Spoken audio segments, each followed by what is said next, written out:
Hello friends, welcome to TFC media planet leave. Friends, మనం మన జీవిత అవసరాలకు నిత్య అవసరాలుగా భావించే వస్తువులను శాస్త్రీయ పద్ధతుల్లోనూ టెక్నాలజీని ఉపయోగించి కనుగొనడం జరుగుతుంది. ఎప్పుడైతే మనకు ఒక వస్తువు ఉంటే మనకు ఆ పని సులువు అవుతుంది అని భావిస్తామో దానికి సంబంధించిన ఆవిష్కరణలు, కొత్త కొత్త పరికరాలు అనేవి నిత్యం అవసరం నిమిత్తం తయారు చేయబడి అందుబాటులోకి వచ్చాయి అని అనుకుంటాం. కానీ అలా కాకుండా మనిషి యొక్క దైనందిన జీవితానికి ఉపయోగపడుతూ ఇవి ఖచ్చితంగా ఎంతో పరిజ్ఞానం చేకూర్చి తయారు చేయడం జరిగింది అనుకునే కొన్ని వస్తువులు అకస్మాత్తుగా లేదా అనుకోకుండా తయారు చేయబడినవి, లేదా బై మిస్టేక్ తయారు చేయబడిన వస్తువులు కాస్త అనుకోని విధంగా అత్యవసర వస్తువులయ్యాయి అంటే అది వినడానికే ఆశ్చర్యంగా అనిపిస్తుంది, కానీ అది నిజం. ఇలా అకస్మాత్తుగా లేదా అనుకోకుండా పొరపాటున కనుగొన్న అత్యంత ముఖ్యమైన మరియు ఉపయోగకరమైన వస్తువులు, మిషన్లకు సంబంధించిన సమాచారాన్ని నేను మీకు ఈ వీడియో ద్వారా తెలియజేస్తున్నాను. Number 1, x ray. సాధారణంగా ఎక్స్రే అనేది మనిషి యొక్క శరీరం లోపల పరిశీలనకు ఎంత అవసరమో తెలిసిందే. అయితే మొట్టమొదటిగా ఈ ఎక్స్రేను ఎలా కనుగొన్నారో తెలిస్తే ఆశ్చర్యం వేయక మానదు. చరిత్రలో ఎక్స్ కిరణాలను పరిశీలించిన వారిలో విల్హెమ్ కాన్రాడ్ రాంట్జెన్ మొదటి వ్యక్తి అని చెప్పాలి. నవంబర్ 8, 1895న జర్మన్ భౌతిక శాస్త్రవేత్త అయిన విల్హెల్మ్ క్యాథోడ్ కిరణాలపై తన ప్రయోగాత్మక పరీక్షలలో పనిచేస్తున్నప్పుడు అతని యొక్క పరిశీలన ద్వారా కొన్ని రసాయన చికిత్సలు గావించబడిన వ్యక్తి వేళ్లలోకి ఈ ఎక్స్రే కిరణాలు అనుకోకుండా ప్రసరించినప్పుడు ఒక వింతైన కాంతిని గుర్తించడం జరిగింది. ఎక్స్రే కిరణాలు కాంతికి సమానంగా ఉన్న విద్యుదయస్కాంత శక్తి యొక్క తరంగాలను కలిగి ఉంటాయి.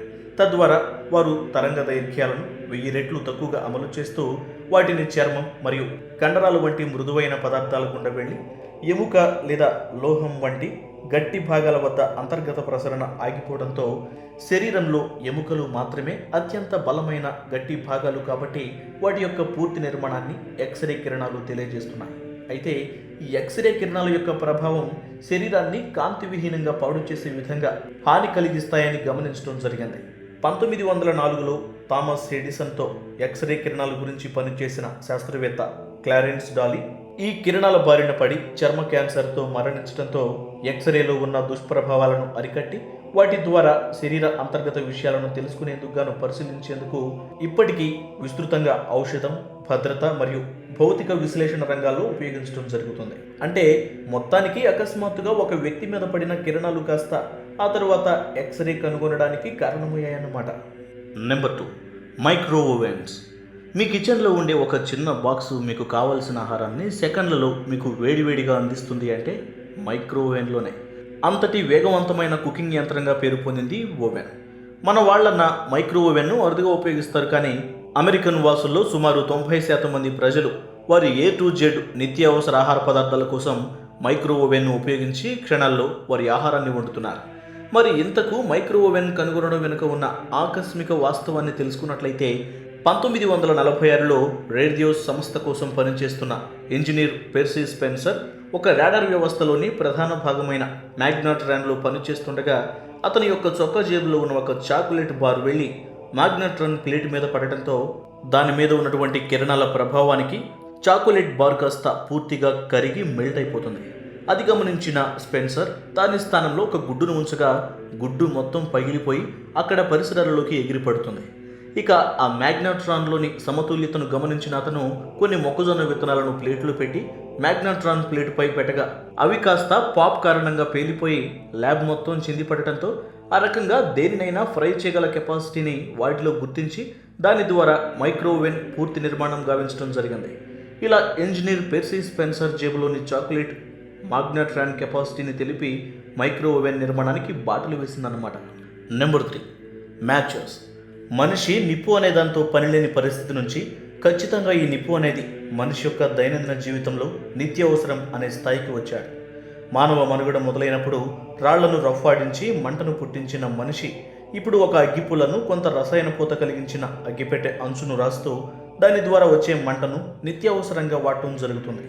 మరి ఇంతకు అసలు ఈ మ్యాచెస్ అంటే ఈ అగ్గిపుల్లలు నిర్మితమవడానికి కారణం తెలిస్తే ఖచ్చితంగా ఆశ్చర్యపోవాల్సిందే. మొట్టమొదటిసారిగా చైనీయులు తయారు చేసిన అగ్గిపుల్లలు సల్ఫర్తో ముడిపడి ఉంటాయి. ఇవి చాలా ప్రకాశవంతమైనవి మరియు వాటి యొక్క మంట స్థాయి అధికంగా ఉండటంతో ఇవి వాటి యొక్క ఉనికిని ఎక్కువగా కొనసాగించలేకపోయాయి.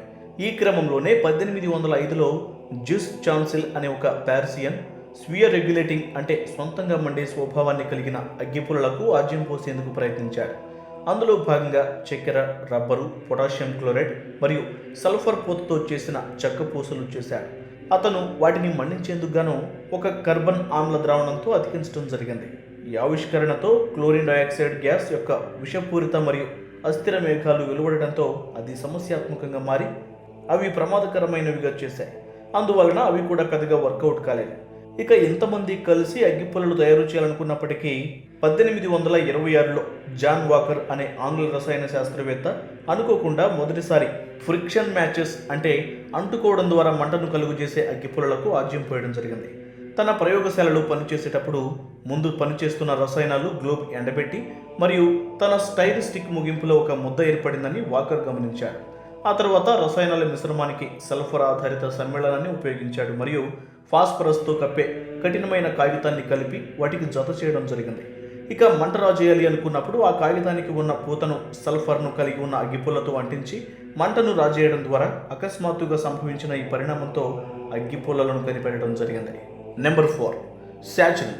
చెరకు నుంచి తీసిన పంచదార కాకుండా షుగర్ను రీప్లేస్ చేసే తీయనైన పదార్థం ఏదైనా ఉందా అంటే అది కేవలం శాచురిన్ అని మాత్రమే చెప్పాలి.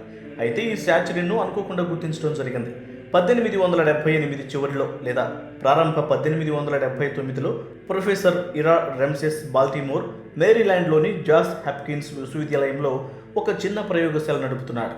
అతని పరీక్షశాలలో పంచదార యొక్క స్వచ్ఛతను తెలుసుకోవడం జరుగుతుంది. ఆ ప్రయోగశాలలో పనిచేసే క్యాన్సన్ ఫాల్బర్గ్ తీపిని కనుగొనే నిపుణుడిగా పనిచేస్తున్నాడు. దీనికి సంబంధించి షుగర్లోని క్వాలిటీని చెక్ చేయడం, దానికి సంబంధించిన రిపోర్టు అందించడం అతని వృత్తి.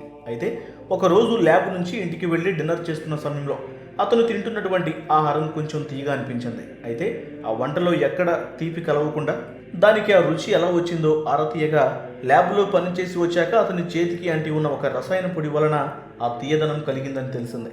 ఇంతకు ల్యాబ్లోని ఏ రసాయనాల కలయిక వలన ఇలా జరిగిందో అని తెలుసుకోగా అతను ఫాస్ఫరస్ క్లోరైడ్, అమ్మోనియా మరియు సల్ఫోబెంజోయిక్ ఆమ్లంతో గసగసాలను మిక్స్ చేయగా అది శాచురిన్గా మారినట్టు కనుగొనడం జరిగింది.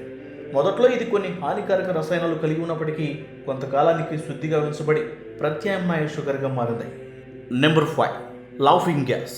లాఫింగ్ గ్యాస్ గురించి చెప్పాలంటే మీలో సై సినిమా చూసిన వాళ్ళందరికీ దీని యొక్క ప్రభావం ఎలా ఉంటుందో ఖచ్చితంగా తెలుస్తుంది. మా నిన్ను కొట్టడానికి ఇందు రాడ్ తీసుకుని వస్తుంది మా.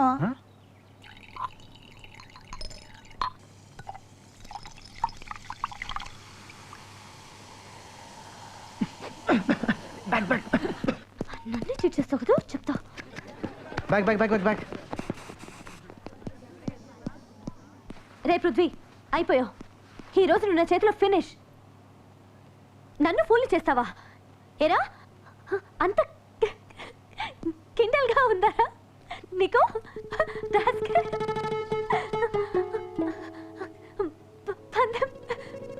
పందెం పేరుతో టచ్ చేస్తావా? ఏరా తడగా ఉందా? ఇక ఈ దృశ్యం తర్వాత లాఫింగ్ గ్యాస్కు సంబంధించిన వాస్తవాన్ని పరిశీలించినట్లయితే 1799లో హంఫ్రీ డేవి అనే ఒక యువ ఆంగ్ల ఆవిష్కర్త మరియు రసాయన శాస్త్రవేత్త చివరికి లండన్లోని రాయల్ సొసైటీ అధ్యక్షుడిగా ఎన్నుకోబడతాడు. ఆయనకు కృత్రిమ వాయువుల యొక్క ప్రభావాన్ని శ్వాస పీల్చడం ద్వారా తెలుసుకోవాలని భావిస్తాడు. అయితే ఈ విషయం కూడా తనకు తానే చేయాలని భావించి తన అసిస్టెంట్ డాక్టర్ కింగ్లేక్తో పాటు వారు వేడి చికిత్స చేసే అమ్మోనియం నైట్రేట్ స్ఫటికాలు వేడి చికిత్సకు ఉపయోగపడుతూ వాటి ఆవిరి ద్వారా చికిత్సను విజయవంతం చేయవచ్చు అని భావించగా ఈ క్రమంలోనే నైట్రేట్ స్ఫటికాలు ద్వారా వచ్చే వాయువును పీల్చి పరీక్షించగా దాని యొక్క ఫలితం విపరీతమైన నవ్వును తెప్పించి చివరిగా అది నవ్వు పుట్టించే వాయువు నైట్రస్ ఆక్సైడ్ కనుగొనడం జరిగింది. సో ఈ విధంగా అనుకోకుండా లాఫింగ్ గ్యాస్ను తయారు చేశాడు హంఫ్రీ డేవి. సో ఇది ఫ్రెండ్స్, మానవుడు అనుకోకుండా తయారు చేసిన 5 అత్యంత ఉపయోగకరమైన వస్తువులకు సంబంధించి నేను మీకు అందిస్తున్న సమాచారం. మీకు ఈ వీడియో నచ్చినట్లయితే లైక్ చేయండి, షేర్ చేయండి, కామెంట్ చేయండి. ఇలాంటి మరిన్ని ఇంట్రెస్టింగ్ విషయాలను తెలుసుకోవడానికి మీరు మా ప్లానెట్ లీఫ్ ఛానల్ను సబ్స్క్రైబ్ చేసుకోవడం మర్చిపోకండి.